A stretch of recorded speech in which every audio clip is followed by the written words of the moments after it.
Boom. Hey, everybody. How you doing? This is episode 2 of Crunch Time with Brian and Clifford B. Clifford. How you doing, buddy? Yeah, I was good. I was trying to go by Lord Huge and have it beneath my name, but you were like, "That's not allowed." I'm like, "Okay, I'll remove it." And I had to find the settings and get rid of that. Most people are listening to this. That's why, not watching it. That's a good point. They don't want to see our they want to see our pretty faces, man. I'm feeling insulted. You can find us on YouTube, people, if you want to watch the full video, or get it on any podcast app. But we are going to talk about some fun stuff today. We have a awesome guest, which I'm very excited to talk to you today. Yeah. Easily one of our top 2 guests of all time. Yeah, when we nice. When I first started traveling around and I started dating Lauren, I would take her to these industry events and I'd introduce her to these people. It's like, "Oh, Lauren, we go way back." And then there's people like, "We go way back."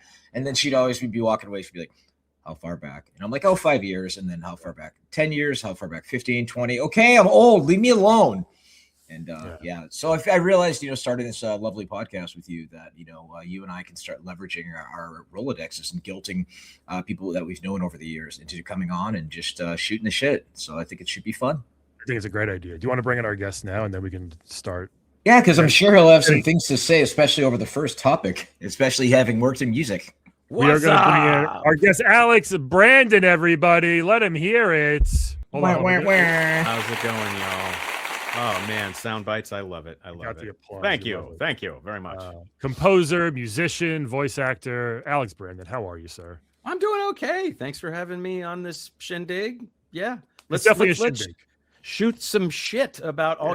And I told Brian that I do have some quotes, like some ancient epic quotes from you, Cliff. And I'm going to drop some of those, and you're going to love them. I guarantee it. Yeah, not too crazy. The good stuff. I'm sure I was filled with wisdom when I was 19 years old, dude. You are. In fact, let me lead off with somebody was like talking about Tim Sweeney, just like, "Oh, Tim's the CEO and he's making tons and tons of money." Now, yes, we know now that's true, and he owns a quarter of the state of North Carolina. But back then, that wasn't the case. And right away, you leapt to his defense and you said, "Dude, Tim lives with his parents and he drives a shitty car." That was the case, and his parents, rest in peace. I actually had Thanksgiving dinner at his house many, many years ago because we were entrenched in Rockville, Maryland, and his mom made a pretty good turkey. But I think he was driving this Pontiac Fiero at one point, and then he had a Ford Probe that he used as his trash receptacle for all his Burger King containers. I shit you not, it was like an episode of Hoarders, and now he's meandering the mountains of North Carolina and getting those sweet V-bucks, and he's finding himself. Yes. I mean, you know what he's doing? He's doing some good with his boatloads of money. So more power to him. Yeah. And he'll be on the show next week, folks. If we can, if Cliff can leverage that friendship. Drag him in. I'd have to twist his arm and talk about when we shared a townhouse during the development of the first Unreal. There's definitely some stories there. Mainly how I got athlete's foot, but that's another story. Oh, wait, was that Canada?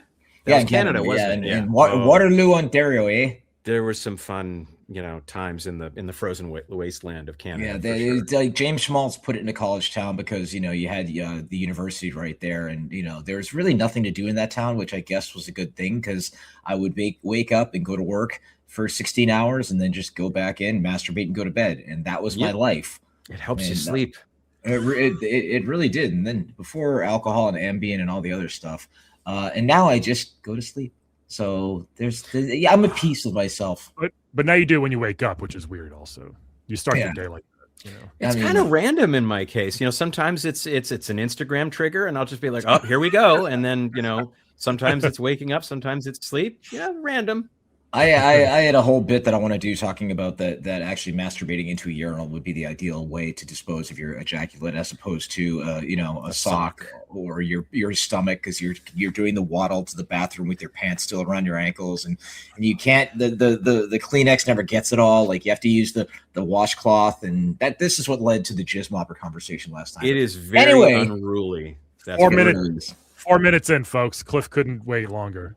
It's always funny. But yeah, so we go way back, Brian. And I met Brian at our local comedy establishment. I love comedy. I'm at this place nearly once a week. And, I'm a big believer in, like, laughter is the best medicine.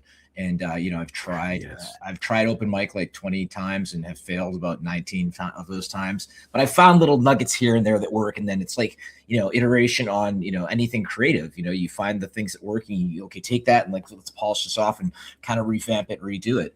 And, I have a whole comedy.doc, so I'm hoping to get back into doing more open mic stuff. But everything in life, from creative endeavors to businesses to relationships, personal, professional, friendships and lovers, it's all iteration. That's one of the many, many lessons in life. It is. We don't get it right hardly at all, and we keep trying, right? Like that's the bottom, that's the foundation of everything. Like, just being like, oh, yep, screwed up. Let's give it another go. Exactly. I mean, I when I had Dare to Dream, which came after the Palace of Deceit. Palace of Deceit, made me a good amount of money to, pay some of my bills when I was living in Southern California. And then I did Dare to Dream with Epic, and that because it made no sense. And to be fair, I liked it. I still like it. It's weird. I was on Accutane at the time, and then Jazz Jackrabbit hit, and then still to this day, people are buying copies on GOG.com, and which is cool. I'll say this all day. You started my career. It wasn't, I can't, I mean, Tim gave me and Jason our first check back in Rockville, and, we did the We're Not Worthy because Wayne's World was big at the time. But it was you that said, like, oh my gosh, this is like Zanuck. We got to publish this game. And like they said, Robert Allen got brought on board. It was your thumbs up for Tyrion that let that happen. So I am eternally grateful. And it also had that sweet, was it Daniel Cook, his graphics? Oh yeah, using Brilliance on the Amiga. That guy, yeah, he's the one that really made it so just like, this is going to be a good looking shooter. Yeah, I mean, and of course, sounding good, dude. Yeah, it worked out. Andres Molnar helped on that front, making it sound from, kind of crappy ad-lib to really good, almost Sega Genesis. I still don't know how he did that. There's some extreme nerds on my Discord that have all this detail on like all the FM sound chip stuff. And I'm just like, and they're just like, did you know the register of this is that? And did you, I don't know any of that. Of course I know I'm that. Glad you do. Was this pre-Sound Blaster? Oh yeah, this was AdLib, like original AdLib 87, and I was still using that in 92, 93 when I wrote the Tyrion songs. And Andreas Molnar comes in from Germany because Robert Allen dug him up somewhere, and Robert was great at finding talent, so he was just like, this is our engine now. And I'm just like, well, it sounds badass. It sounds like a Genesis, which is it's weird because like the chip on the Genesis was supposed to be cheaper than the AdLib, but then like the number was higher on the AdLib and it came out later, but it sounded worse. And I'm just like, what? Again, like I said, like some of my fans know like 10 times more about this than I do, but like, it ended up sounding pretty good. There's a very distinct sound. If you were to like blindfold and name that tune between Super Nintendo and Genesis sounds, you can tell the difference like right away. Oh, definitely. It was more sample based. You talk to David Wise, who did Taboo, The Sixth Sense, RC Pro-Am for the NES. I got to work with him at Retro briefly. And that was fantastic because the guy's an amazing human being, but he was kind of, closed. He really kept to himself for a while. And now he's doing conventions like a whole bunch of us other old fogies. But he told me about how he hand manipulated the waves to get the kind of sounds that you see in Donkey Kong Country. And I was like, dude, we all did crazy shit in order to get stuff to sound better. Wasn't RC Pro-Am one of the first Rare games What was that? Yeah, I think so. That was made by Rare, right? And then, that was that isometric one, right? Yeah, that was fun. Then they went crazy with Battletoads. Then they went Battletoads, and before that, I think he did Wizards and Warriors. Nice. And I was just like, I love that game. I love the soundtrack. He's like, yeah, I did that when I was like, I think I was 15 when I wrote that. Is that the one with the big gems, and then the sequel had Fabio on the cover? Yes. Iron Fabio. Sword had Fabio. Yes. And it was one of those games you didn't really have to swing this sword a lot. You kind of held it like a big dick and just kind of poked them like as you jumped. And it goes up and down like this. Yeah, you jump super high. That was an interesting weird game, that one. Yeah. I still played it. Speaking of this, so you mentioned like your first gig. Let's get into that. What was it like? Like, were you? I don't know. Was it something you were trying to get into for a long time? Were you working towards it? How old were you when you got that first like? I got my first real gig. Like, what was that like? Explain that real quick. I think Cliff and I are pretty close in age. So like I was 18, 19 when all of this began. So and this is Jazz 2?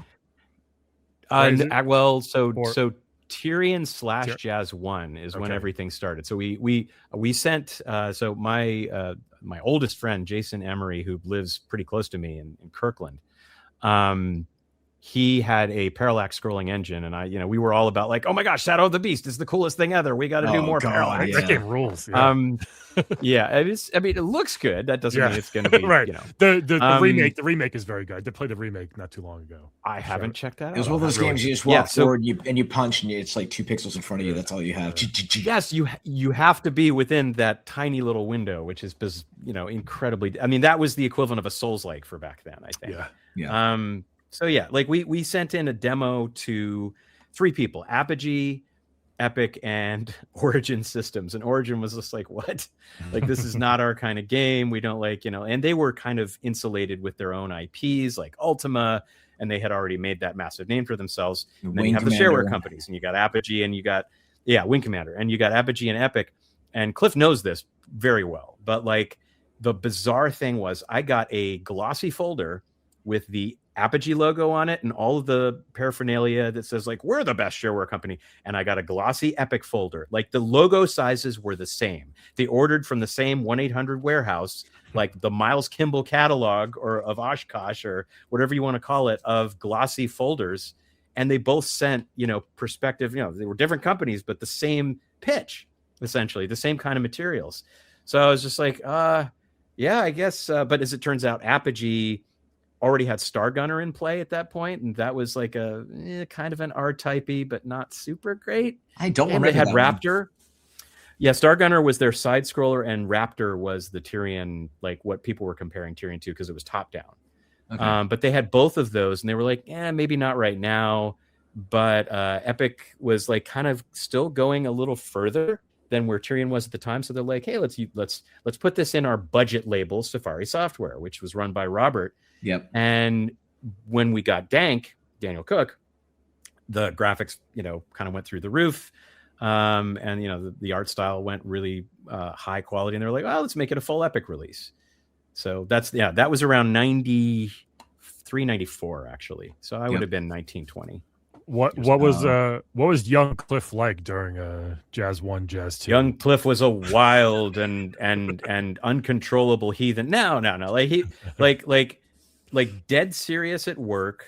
And like, we talked about everything from girlfriends to like, just like, what are we supposed to do with these females? How do we treat them? Like, because we're completely awkward and weird, young, stupid assholes, like in terms of, not knowing what the fuck we're supposed to do. So like, we would have conversations about just like, oh, she's hot. Let me go ask for a cigarette from that cute girl standing over by the streetlight. Oh, stupid stuff. Yeah. It was like super bad without being funny. Yeah. Our parents didn't teach us things like, here's how to be socially, emotionally aware, the things that were just like, oh my God, if I don't teach my own kids about this stuff, I am the worst parent in the world. So like one of the first things I did with 3 of my sons, not to get too far on that tangent, was like, just like, let me tell you about my failures in terms of communicating with all kinds of different people, not just women. Yeah. And let me at least teach you what I did wrong. And if that helps you, great. But you gotta, at least being aware of this stuff that my parents never told me about. In their case, it was just like, you kind of try to be ethical and you drink a lot when you get depressed. I mean, that was the previous generation. That was how they dealt with shit. Anyway, that always has a happy ending. Yeah. So we were young and wild in our own way, and crazy about games. There's like girls now. No, go back to our computers. yeah, exactly. It's just like no. Girls are too good for us. We're gonna go play arcade games. Wait, a girl that likes arcade games? Those don't exist. Yeah, that was like an automatic reflex. Right. That would be decades later they would come about.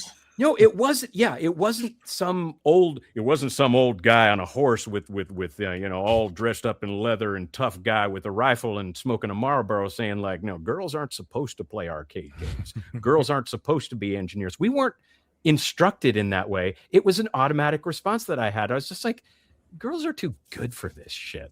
Like this is nerdy, pasty white boy land, and it's where I'm going to retreat into in order to feel, less socially awkward. But that was the weird thing back in the day, in the 80s in the arcade, you'd see girls in the arcade playing like Pac-Man and Defender and Dragon Slayer and whatnot. And then something happened when Nintendo came along and it just really went like it was just gone.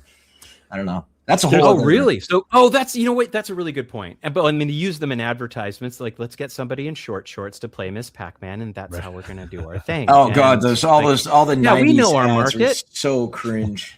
Yes, incredibly cringe. So much was cringe. That's still relevant somewhat today. My kids are 10 and 5. I remember when my oldest was like 7 or 8, and she'd have like at a party or something like that, and she'd be there with like 2 or 3 of her girlfriends, and then they'd just be talking, like being all fancy, and then there'd be 3 dumbass boys running face first into a wall, and it's like they're still pretty different.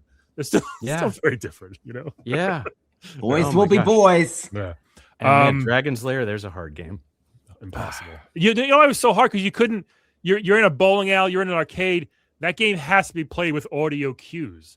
Yeah, and you couldn't hear the fucking thing because there are people screaming, and it's just like, wait, how do you play this? It was always the fucking speedball machine. It looks amazing.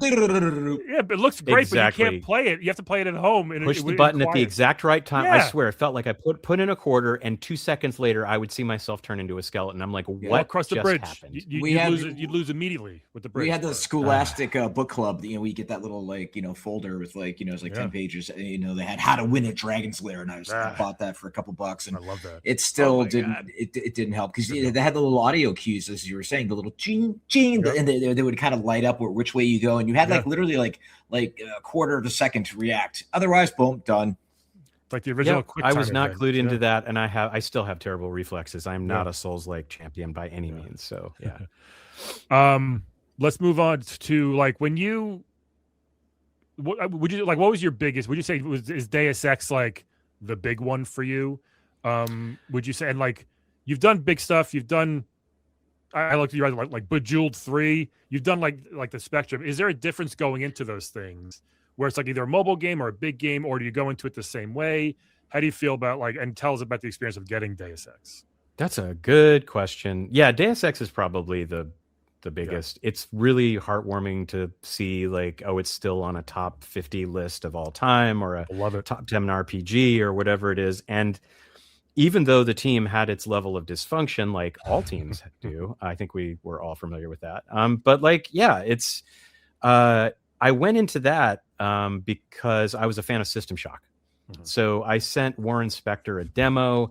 He showed it to Chris Norden, who was like kind of a design lead, but also like lead coder.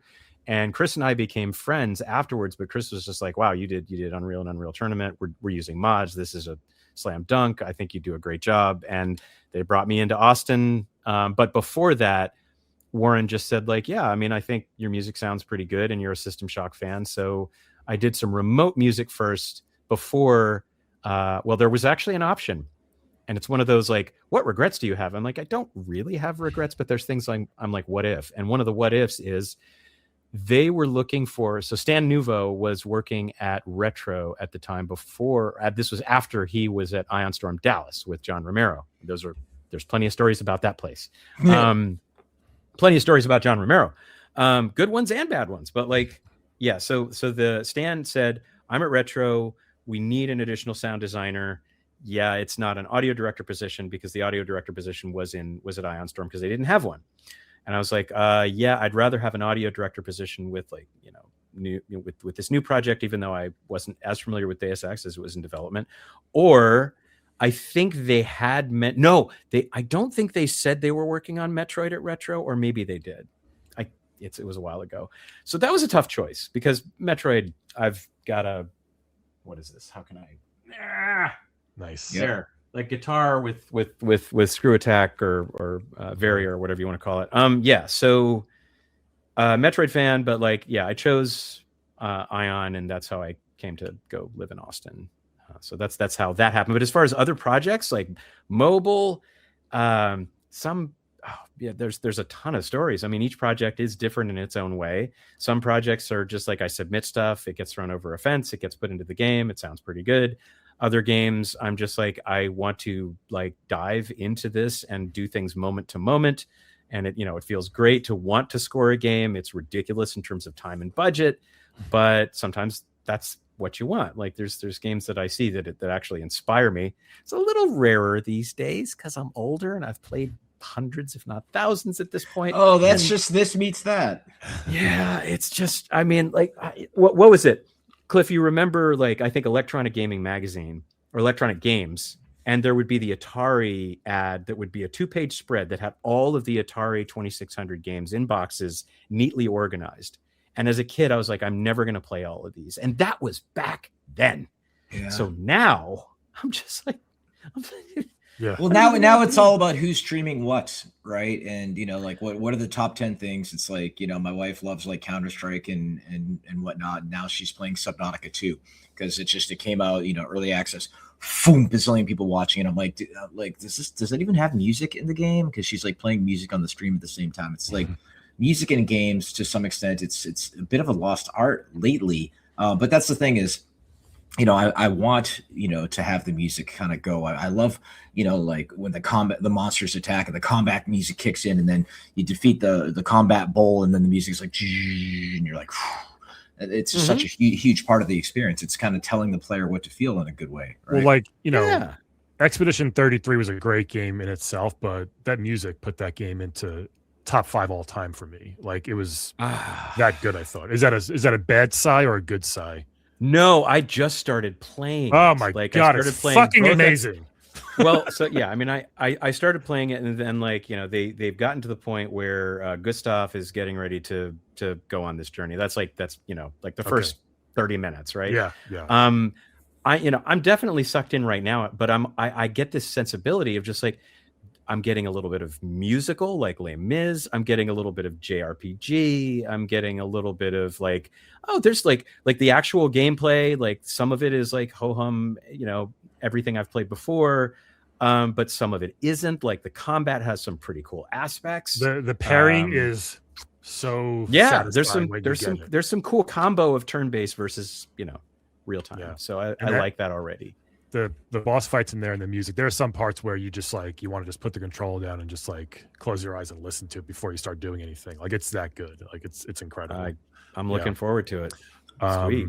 I remember back when I had my Genesis and Revenge of Shinobi came out. I used to sit there. You could play the music selections, and they had that funky kind of urban all those games back then had the sound test you could do and play all the music in the game. It was so fun. I think Revenge of Shinobi. Hold on, we're getting some breaking news. We're getting some breaking news. Yuzo Koshiro. Yuzo Koshiro just came out with Eartheon, which is a retro Genesis shooter. Oh, and Yuzo Koshiro is one of the Japanese composers. We worship these games. We worship these composers. And when you meet them, they try to do the same stuff to you. Yuzo is just oh my gosh, you worked on UT. You worked on I'm humbled here. And I'm like, no, it's the other way around. You are the heroes. This guy did ActRaiser and tons of and he's got, I don't know, 20,000 Twitter followers, and I'm just of course he does. He's just unbelievably good. So there's something. I think limitations force creativity. I believe that for years. When I finally got around to on Gears, you don't have an entire keyboard in front of you. You just have this, make it work. Mm-hmm. What's the green covering, Lauren? Anyway, and so same thing with the kind of retro sound and that's why I love like chip tunes and that kind of like retro music. And I'll ask like Alexa to play like chip tunes, and it's like, what? And here, listen to ABBA. Like, okay, I like ABBA, but come on. Oh no, Brian, go ahead. I was gonna say, so my wife's a music teacher. She's been a musician her whole life. She's a singer and all that stuff, but she teaches now. And the first game that she was really like, what are you doing? What is that? Was Last of Us. Because I was watching this documentary, they had it in the menu of the game about I forget his name, but it was like a 45-minute doc about the music of the game. And she goes, "This is for the video game?" I was like, "Yeah." And she's like, "Oh, that's pretty cool." And then she really started to like appreciate music in games. And one day when she heard me playing Expedition 33, she goes, "What is that?" Because there's a lot of opera songs, and she's like, "This is awesome." I'm like, I know it is, yeah. So she can appreciate. She doesn't play games at all, but she can appreciate how good some music has gotten. Oh, lately. yeah.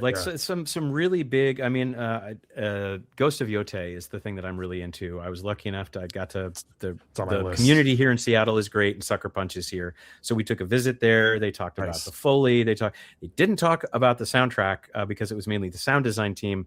But since all of the people, including the audio director, just come up and talk to you, and you LinkedIn invite, I'm going to be bending their ear about how they did that sort of stuff.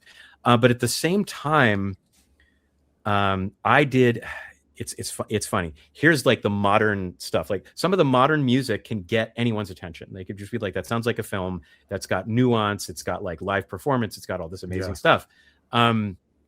There's a flip side to that where I'm getting to that because I did a stint because a dear friend threw me a bone who's with this kind of big audio outsourcing group, and it's for a really big project that happens to have an embargo on discussing my involvement with it. So you can, make whatever guesses you want in terms of tell us off air huge projects. Well, put it in the chat. I'll just put it right in the chat.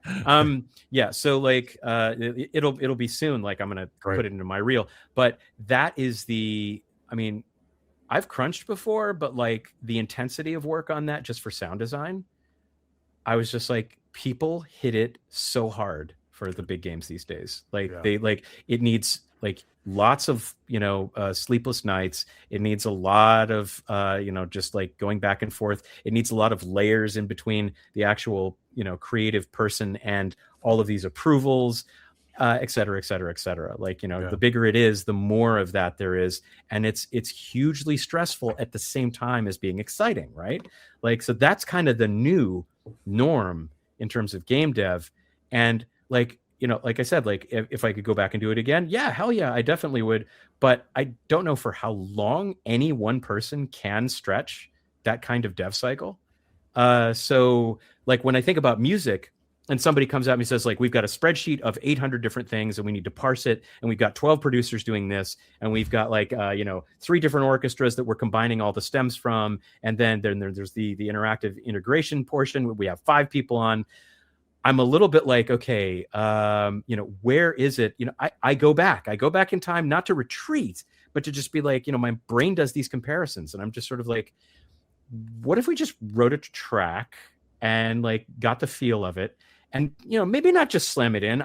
Deus Ex has an interactive score, but it's so huge now. And I think that's part of why the industry is sort of checking itself in terms of, yes, it's terrible and there's layoffs and it's awful. And there's live service that's retreating from live service because it's just wait, hold on.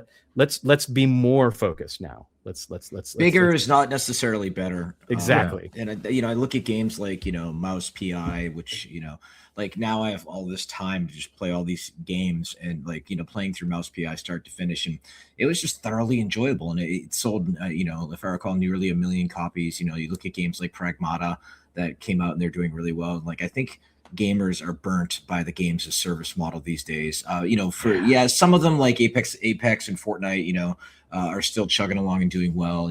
People even Marathon. Marathon, for every story that I read says that it's doing well. There's one that says it's not. So I don't know who the hell to believe, but it's one of those things that, I'm a big believer in just the $29.99 kind of release point, and now there's all the conversations about the next GTA, it's going to cost $100, $120, and Strauss Zelnick is they will pay it, and it's just Probably they probably will. worth it too. Yeah, yeah, you're probably getting $100 worth of entertainment with it. At least, yeah. At least, but yeah, it's I think music is in sound effects are often one of those things that you don't appreciate them enough as gamers. It's like, with Pragmata, just, the sound effects in the game, like I just opening a door and selecting things in my inventory, it's just tickles this part of my brain, and loving musicals and getting the goosebumps right at the right time, and to time that with a game experience. That's like that perfect rubber hitting the road of dopamine response in the brain and stuff.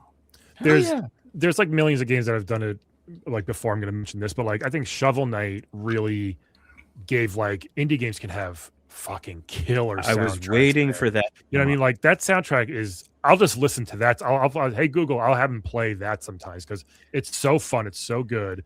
There are games like Grease and Arise, 2 indie games that are just incredible, especially music wise.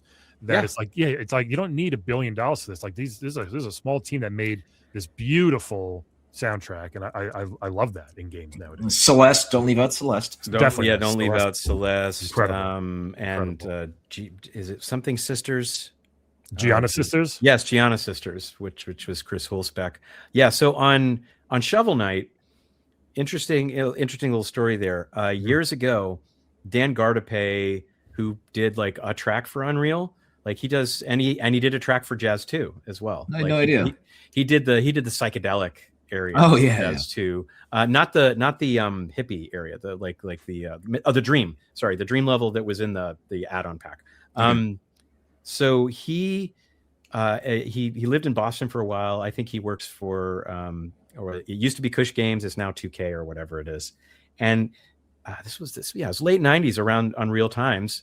And he said like, hey, there's this young guy that I think you should listen to some tracks for. His name's Jake Kaufman.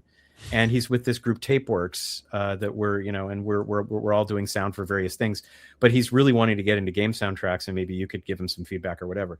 So Jake, I met, he did an email introduction. I got the first track from Jake, and it had these like what so many composers do is like with orchestral stuff, like they'll take an old synth that has marcato strings, or staccato, just a dun dun dun dun dun dun. And he had this track that just had mostly non-dynamically tuned stuff to make it sound a little more live and a little more dynamic, right? So like if it's just repetitive, unless it's like a dance track, and you're trying to make it an orchestral sounding track, it just doesn't come off that well. And that's what made producers in the early 2000s say absolutely no synthesizers ever, right? Like there were these huge sweeping statements that producers would make about like, let's not do any synthesizers at all. We never had that issue at Epic, but so I gave Jake that feedback. I was like, maybe go to your automation layer in your digital audio workstation and like tweak some of those marcato strings. Later on, fast forward 20 years.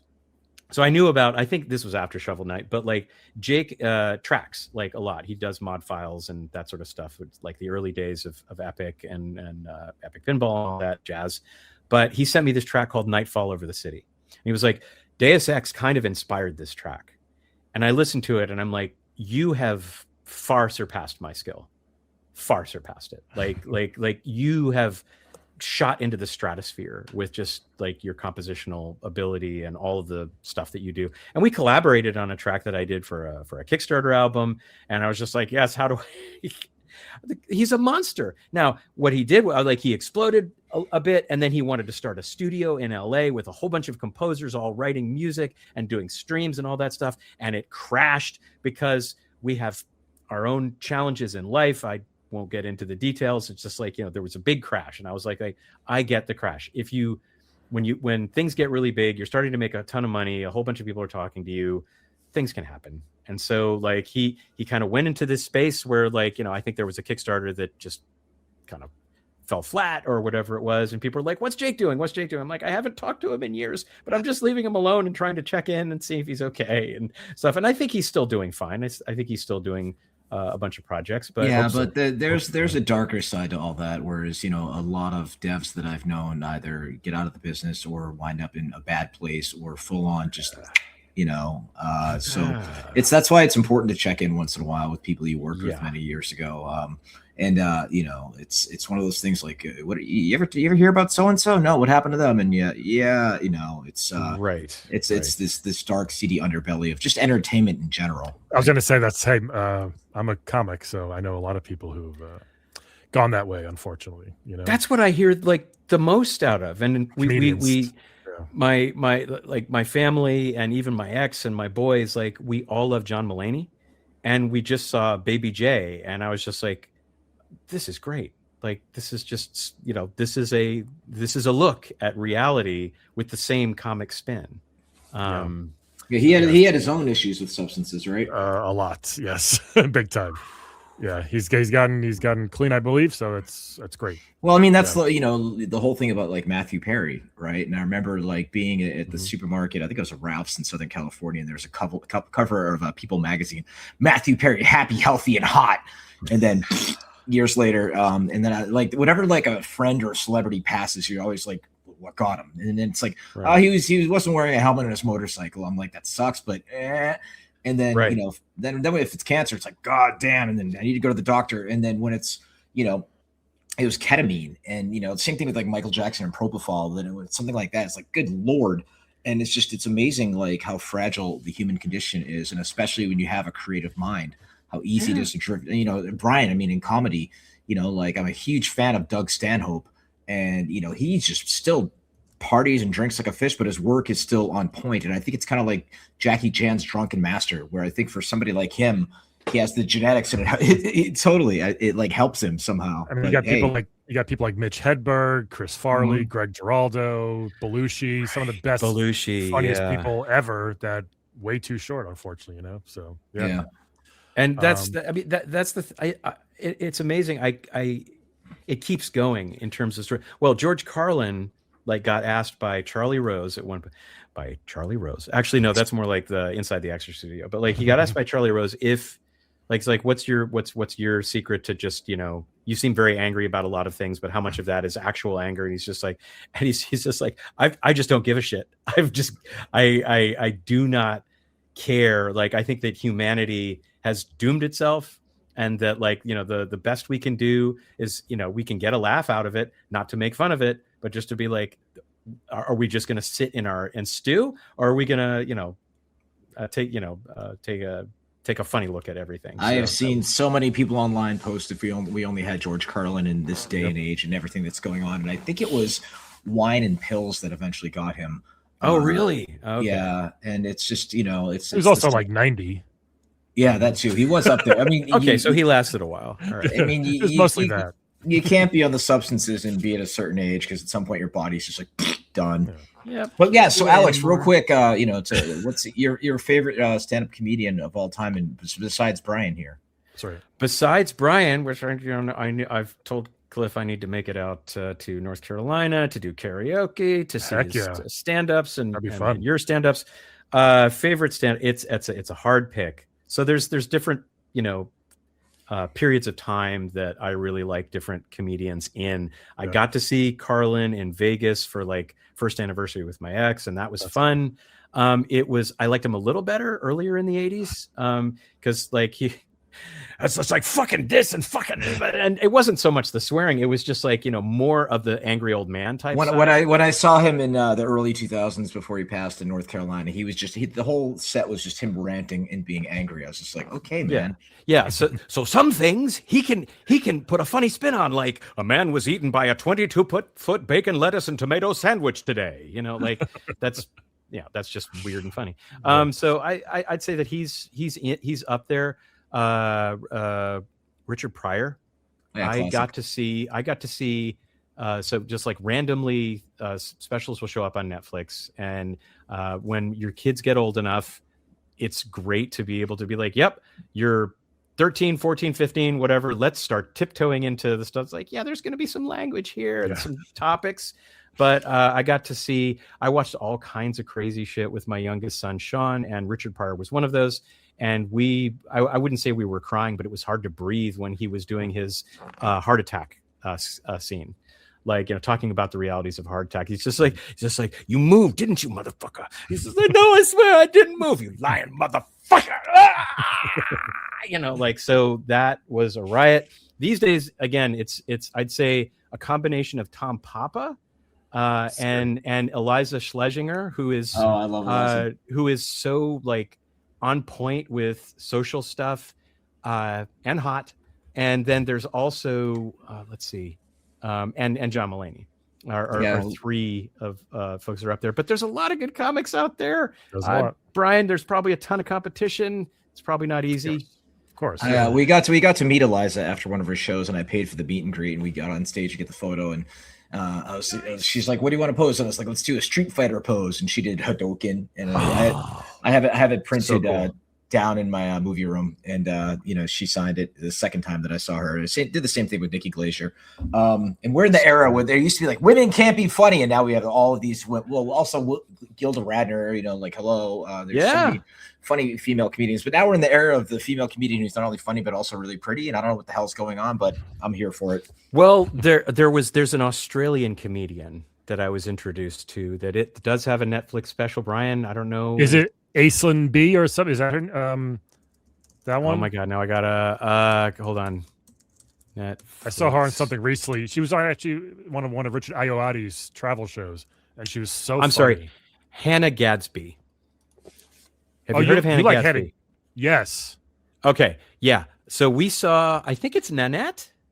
Yeah. I think we saw that, and so Hannah Gadsby. People hated that. Some people hated that special. There was a lot of controversy with that one. Really? Well, so like what was different about it for me was like it got serious as a heart attack to pull from Richard Pryor again, but like to be serious about it. Like towards the end, like there's still some humor. Like she keeps the humor in, but she's just like, I'm actually going to be real about my life and some things that happened. And you're just like, I think that's why people were mad that it wasn't like joke. It's like, oh no, I loved it. I loved that it went in that direction. And I think you could joke about anything if you frame it in the right context. And I love Seinfeld says that. Yeah, well, it's true. I mean, you look at Louis C.K.'s SNL monologue where he's talking about molesters and stuff, and then, but I mean, Patton Oswalt, who I love. He did that special Annihilation, and he's talking about the journey of losing his wife, and the hardest day of his life wasn't when his wife died, but the next day at the playground where he had to tell his daughter. And it was just, I'd never laughed and cried so much in like a 10-year period. To make that funny was insane. It was great. I'll also masterclass. Alex, if you don't know Gary Goldman, do you know him? No, let me write it down. He's my favorite, probably of all time, and he's.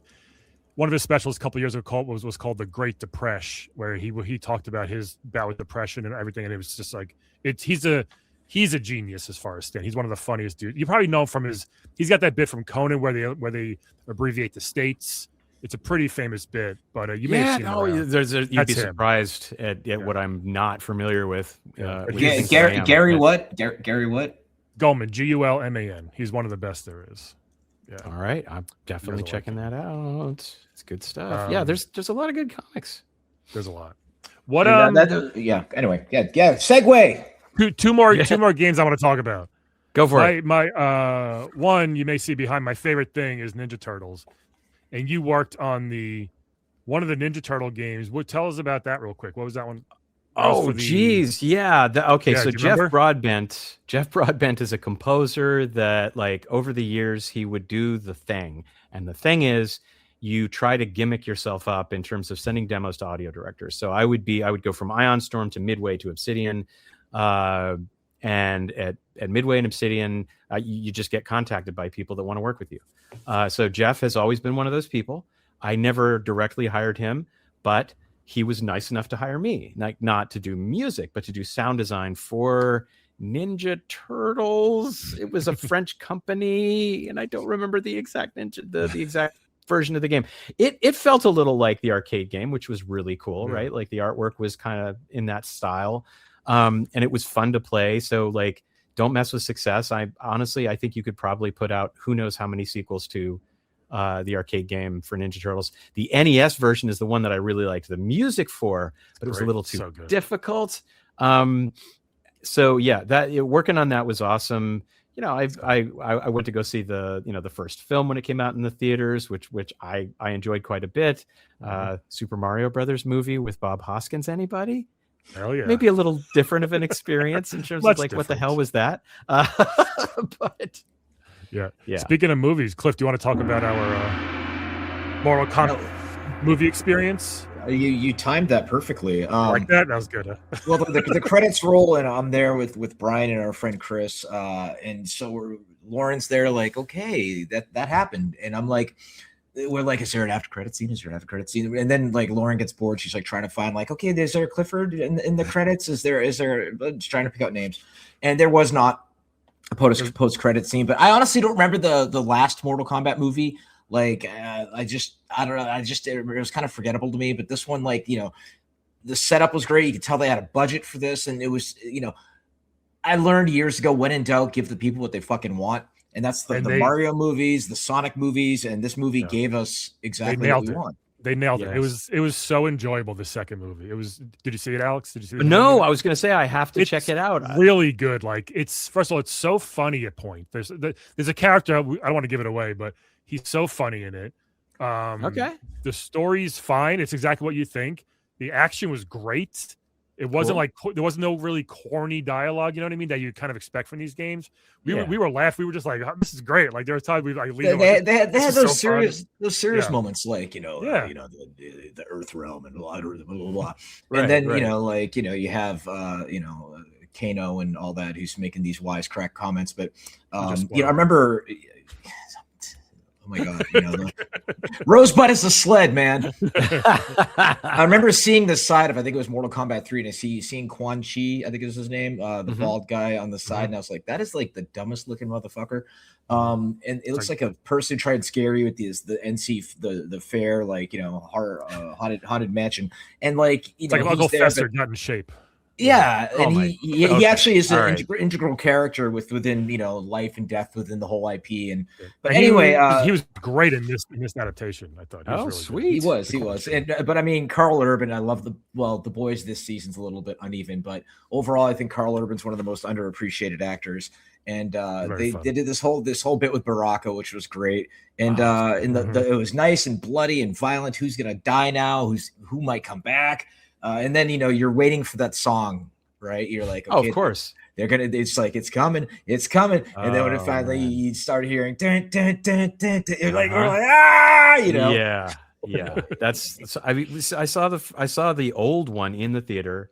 I don't think I saw MK1, the more modern one, in the theater. And it was the first video game movie that I think you walk out of the theater and you're like, that wasn't bad. Yeah. That was actually fun. Like there was some cool stuff in that. And it was like, it was amazing. At Midway, I was so lucky that Dan Forden said, okay, you can be Dairou in Mortal Kombat Armageddon. So that was a lot of fun. It's not the biggest character. It's not a Scorpion. It's not a Sub-Zero, but I got to do the whole set with just like, you know, like all of the grunts. I was going to say that there was no story for that game. It's mostly just grunts and screams, right? That you probably did. Well, was there dialogue? The story, there is a story. Like the story was like, okay, we are going to bring every possible character into the same universe to have a final battle of some kind. But I mean, like, was there dialogue? Wink. Yeah, was there dialogue in that game, or did you do mostly? Was it screams and grunts and punches? You know what? That's a good question. I don't remember dialogue. I think I just remember doing the grunts. Yeah, exactly. Like cool. One of my, you know, one of my character's special moves is kind of hokey. Like I fall backwards. It's the tomb. I remember that. The tombstone and everything just sort of shakes. It's not the same as Jack's hitting the ground or anything like that. But like, no, it was great. It was like falling off like an office chair, kind of like what was it? No, I mean it's like a trust fall with nobody behind you. You just slam down. Yeah, I stiff as a board and then boom, and it's just like what was that, dude? Like a fucking fainting goat. Pretty much. It's pretty lame, but like, you know, the Dairou is a cool name, and I was just like that's pretty awesome. And Dan Forden was the audio guy at Midway, and he was the toasty guy, right? He was the toasty guy. We on a visit to Austin, because we had Midway Austin at one point. They had the big studio that they built, which eventually went to EA BioWare. So Dan Forden came down. We had Mark Shafkin, that was the Austin audio director, and I was director at San Diego at the time. And we were going to dinner, and I said, Dan, come on, dude.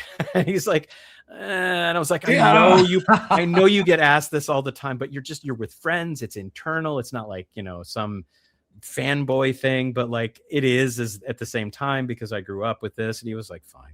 Toasty, and we all had a really, we cheered. It was great. I would have been like, can I get the baked Alaska first?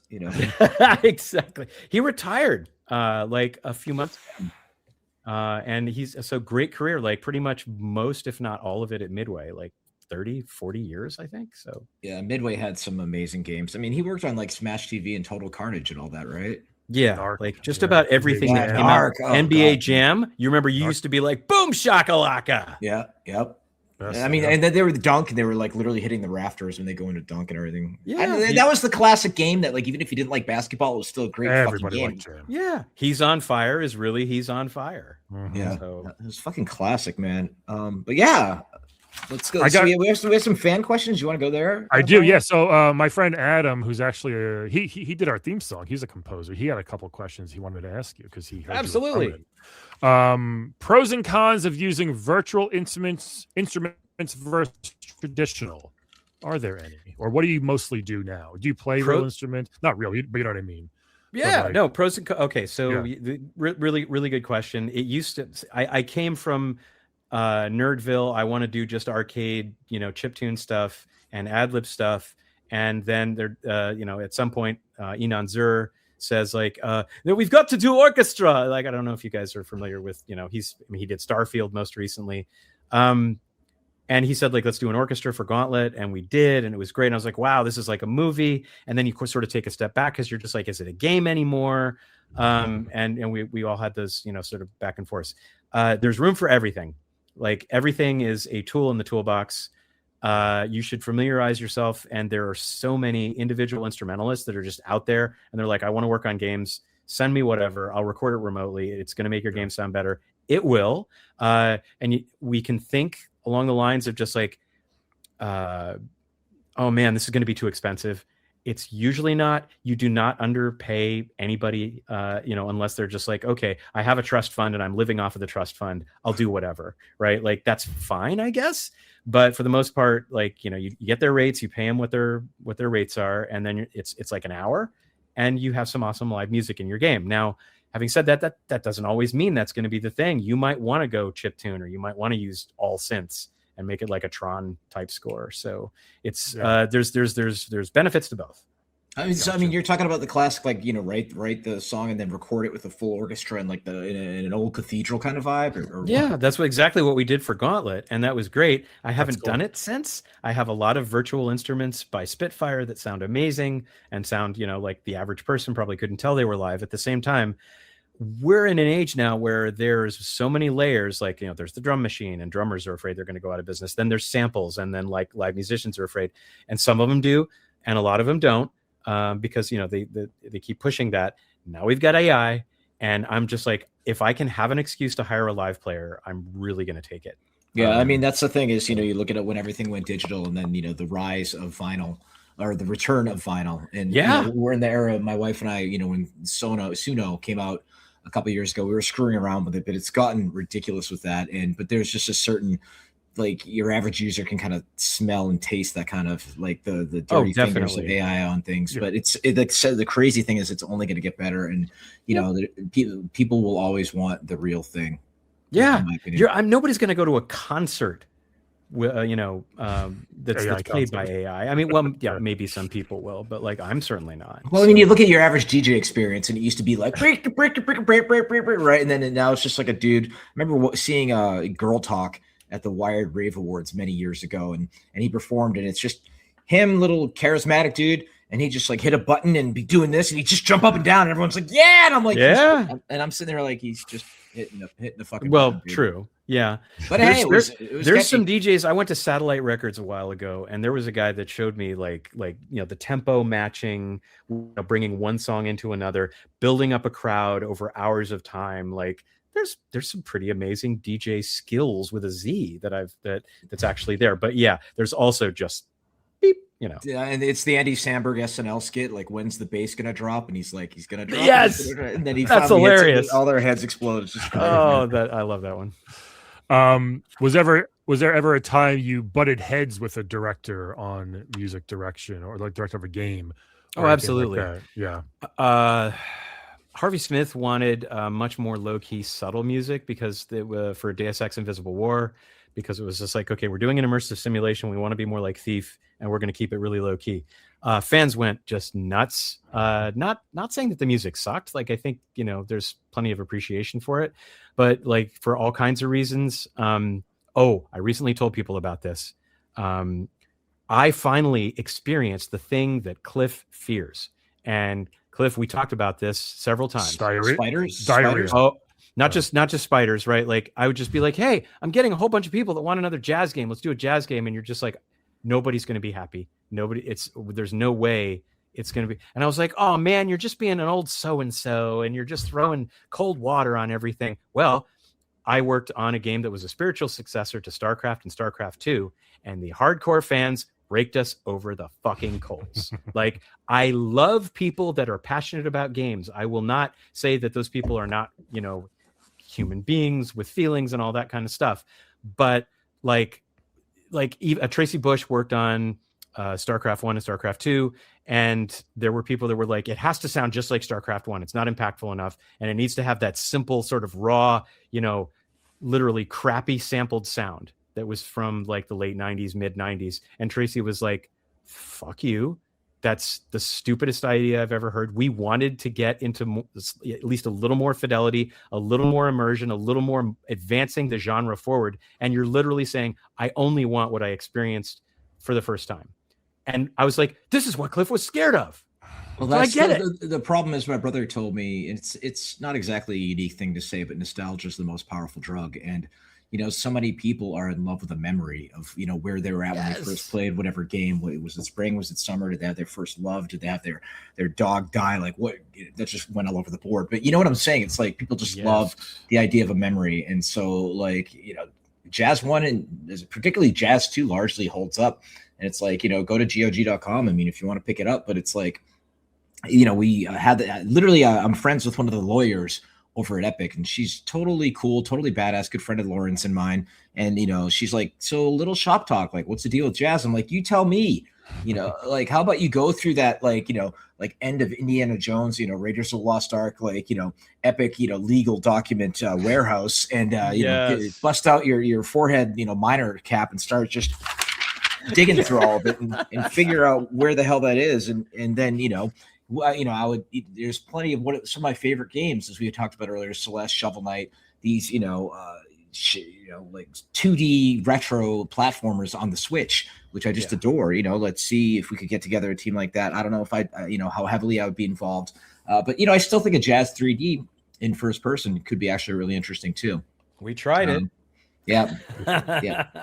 But I think, like you just go back to like Jumping Flash on the PlayStation 1. That's my short list of games that tried something new, did a really cool job of it, and nobody's been like, let's take that and update a spiritual sequel to that. I think there's definitely that's why Jason is all like, because I'm like, let's do another Tyrion.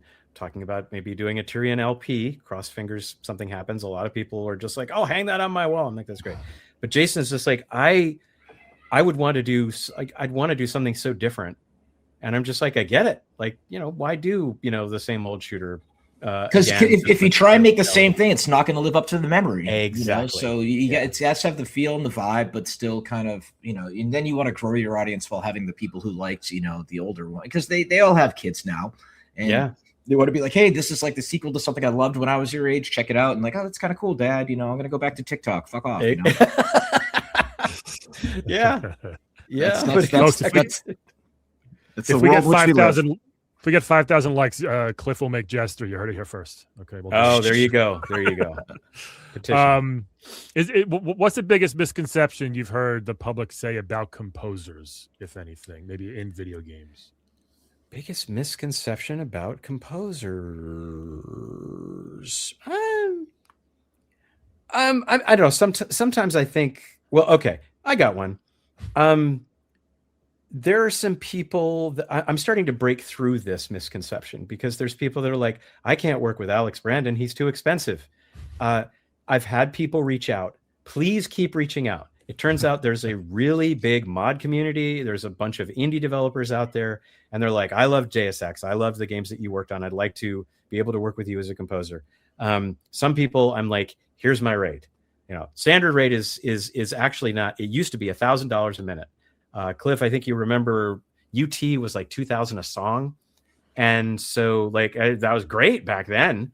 And so so these days, it hasn't gone that far from that. But you're at the point where you're so established. It's kind of like I have certain family members that don't bother texting or calling. That you're probably just too busy. I'm like, no, right, exactly. So I tell people, people reach out through their website, people reach out through LinkedIn. I just had somebody say, hey, do you want to do a title theme? I'm like, I'm totally down.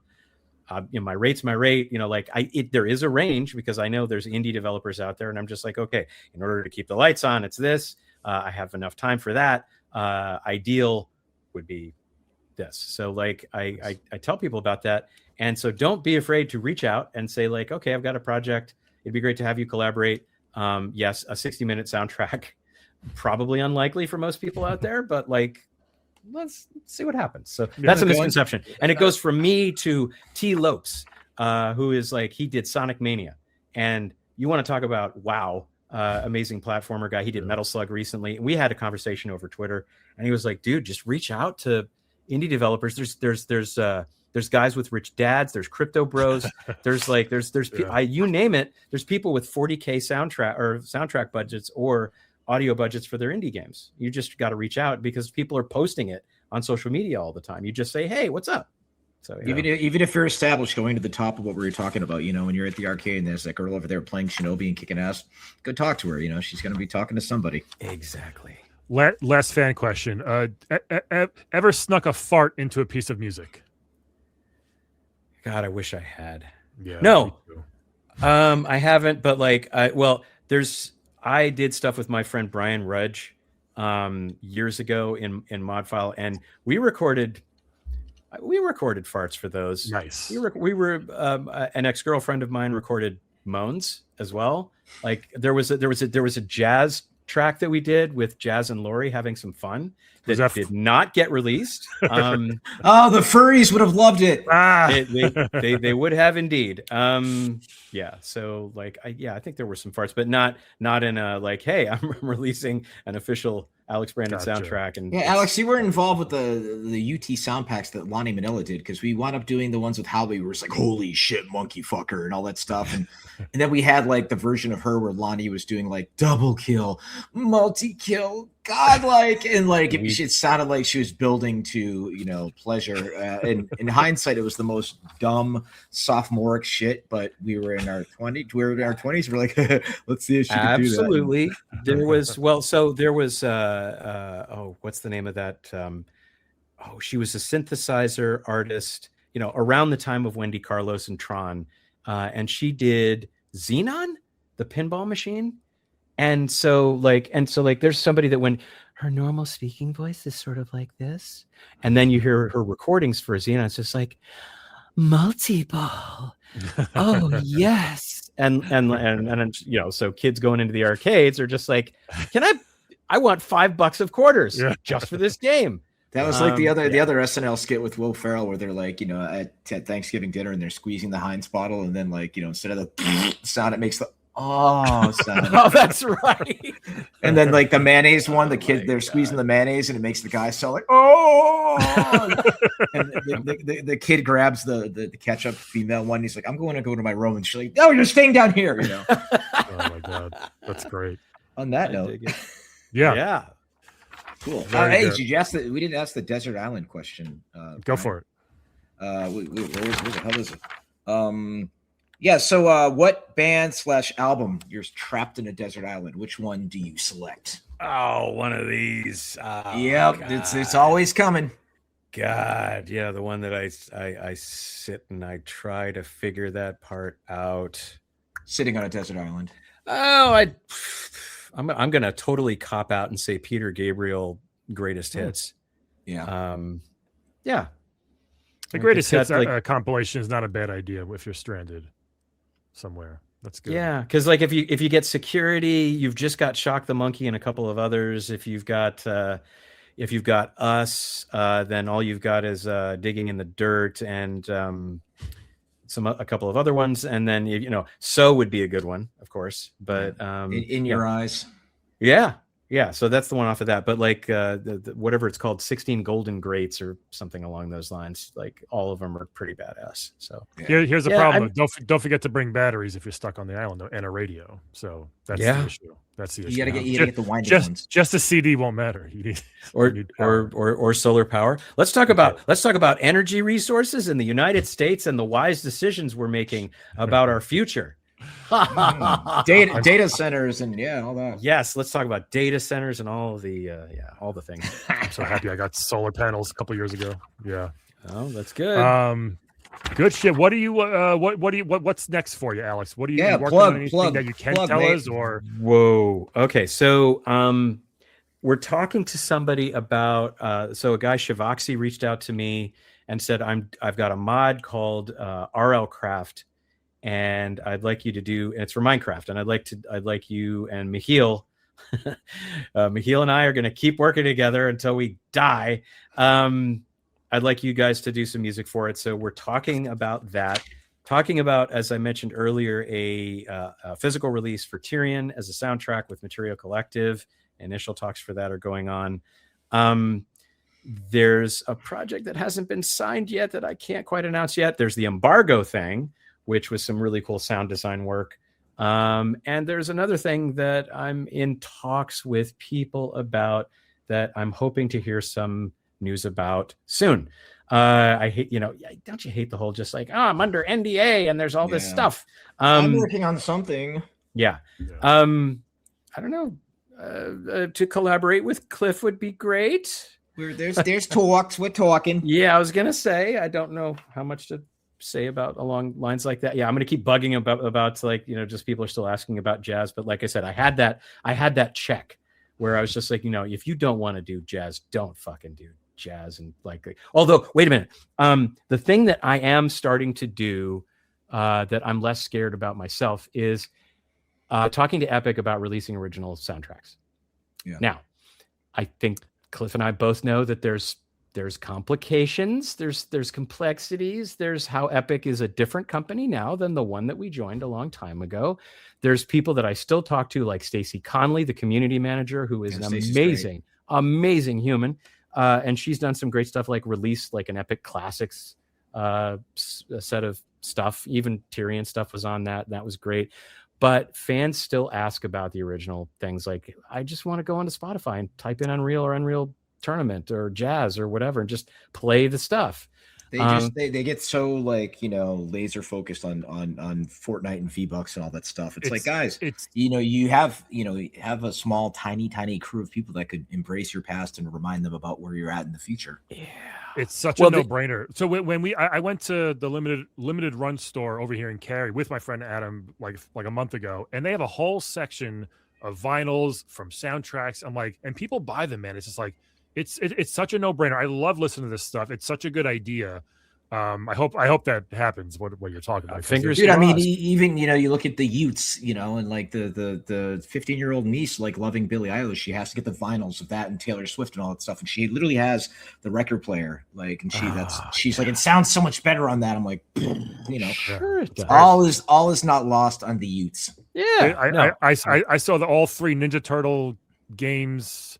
The first 3 for Nintendo on a vinyl like compilation once. I'm just like, that's a great idea. Like things like that. Like, yeah, like games that have dope music. Like, just released it. Yeah. Materia is moving units like a lot. And thankfully I'm like their main like headquarters / record store is in Tukwila, which is like 20 minutes from me. And so like I go and I talk to Sebastian and Jamie, and you've got like Magician Lord sitting there. And I'm just like, I'm going to buy this, like, CD or whatever.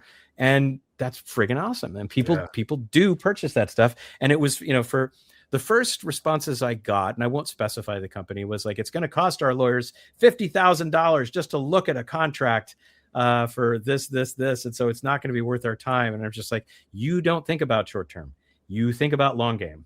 And that's exactly what Materia is doing. It's just when you have like all of these soundtracks, that adds up over time. So yeah. Also, maybe the problem is paying someone $50,000 to look at a contract. Maybe that's an issue. Also, but no one should get paid that much. Oh my God, what a notion! Charging $900 an hour. There are good lawyers out there that are more affordable. That's insane. Yeah. Let me plug some socials real quick. You can find Alex on his where'd I just put it? Here it is. On his Instagram at Alex Brandon, and his Twitter. No, wait, that's it. Yeah, at Funky Rustic, which I love that name, by the way. Funky Rustic. And you can find us, by the way, everybody, at Crunch Time with Brian and Cliff on Instagram. You can follow me at Laugh at Brian. You can follow Cliff at Dude Huge Tank. And you were going to tell us one of your cliffhangers, Cliff, why you chose Dude Huge Tank from last episode. Oh yeah, that's a whole story. There's an article about Gears of War that was on Kotaku many years ago, and Kotaku kind of led the way for all the kind of like hipster gaming journalists, like I don't like this game. It's got big boobs and a kind of vibe. And then we'll put that over here. But then they're like they meant to say dude hugs for everybody, because when Gears came out, so many people were like, it's just a big dumb bro shooter, blah blah blah. And then I was working out really heavily back then because I hated myself, and I was pretty buff, and so then I went by the nickname Dude Huge, and then like that name suddenly got taken on every single silo. So I was like, what sounds cooler? Dude Huge Tank. Like the first time a Panzer showed up, they're like, oh, Dude Huge Tank, right? Like maybe that's how it happened. All right, that's how it happened in the war, and Yeah. And so that just kind of stuck. And so that's, my Twitter, which is still a terrible platform, is the real CliffyB. So, Instagram is Dude Huge Tank. And, I think I'm on Blue Sky or Threads, but I just like cross post on that. And I'm not on the TikToks, although I need to be, because my wife gets really good traction on that. I thought it was a Mystery Science Theater reference from that one Star, whatever movie that was, with the guy they kept making is like Blast Hard Cheese. Arm Footloose, like it was like. Well, it sounds like real manly name. Yeah, you'd sign up for like an Xbox like name, and you didn't want to name yourself, and it would just give you a name like Crunchy Feta Spread or something like that, and you're like, sure, fuck it, I'm not Velocity Girl, but that'll work. Yeah. So I never knew that. That's cool. That's cool. I have to say, it's just like, what is Dude Huge Tank? The thing that I keep coming back to that I will never let Cliff live down is his picture in Entertainment Weekly in what looks like a swamp with his pants pulled up wearing a Pac-Man t-shirt. And I was like, oh my God, he's a publicity whore. And you were like, yes, I am. Yeah, that was, I've read every issue of Entertainment Weekly for 20 plus years. And it was like my life's goal to be in that. And I was just like, dude, what matters is, the games you make, standing up, for themselves, and, no amount of press, amounts to that. And I just, I wanted to be like famous game developer, and it's just like, make great games and make fucking money. That's all that matters. Yeah. Now, do you go ahead, Alex. Oh, I was going to say, and then there was the American McGee weirdness where people were kind of leaping to your defense, and they were just like, dude, why are you such an asshole? And this was years and years ago. So yeah, like it's like people have our moments of just like, no, I think I deserve a little bit of spotlight. I'm going to take my spotlight. I'm going to have my fun. And with that comes like, screw that guy. And it is what it is. But the best success, or the best, thing is just to be living well and to be happy with yourself, and, embrace the people who love the work that you've done. And hopefully, what Ramiro does is he's like, yeah, I'm Doom guy. It is what it is. I did all this stuff, but hey, here's what I'm working on now. So, embrace your past. He owns that really well. He does not have regrets about like, he doesn't fall into this tearful, words of rage about like, oh, those people hated me because they said I was going to make them their bitch or something like that. He's just like, whatever. No, we were young and stupid. He's got a great attitude, and Brenda's great. And it's all ancient history you can read about in his book and my book, and there's books everywhere. And goddamn, he death matched my best friend, or not Jason, sorry, I have two, Aaron, who lived in SoCal. He was getting married, and he death matched him for his bachelor party, and Aaron was a better player at Doom 2 multiplayer than John Romero, and Romero put up a good fight, but then like and he's on speakerphone, right? And so like during one of the last kills, like over the speakerphone, we hear "fuck that lucky ass bullshit shot," and we loved it. So that'd be a great sample, a great hook. Fuck that lucky ass bullshit ass shot, right? Yeah, man, we got to put that into people still playing Doom 2. Yeah, he's a legend. Great. Cool. Awesome. All right. Good stuff. Thank you, Alex. Yeah, this is awesome. What a fun conversation. Thank you. This was great. A lot of fun. And Alex, keep in touch, man. We could, stuff we're talking about, blah, blah, blah, blah. And, let's keep on moving. And somebody was like, oh my God, another podcast. But I guess I wanted you to listen to middle-aged guys talking about video games because, there are a lot of us out there.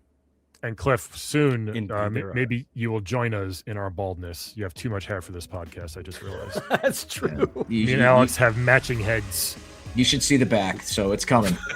All right. Well, you're getting the memo. I'm hanging on as long as I can. Cool. All right, thanks, gents. Thanks, everybody. We will talk to you next week. Please like, subscribe, tell everybody about the show, Crunch Time with Brian and CliffyB, and we'll talk to you next week. Bye-bye, everybody. Bye.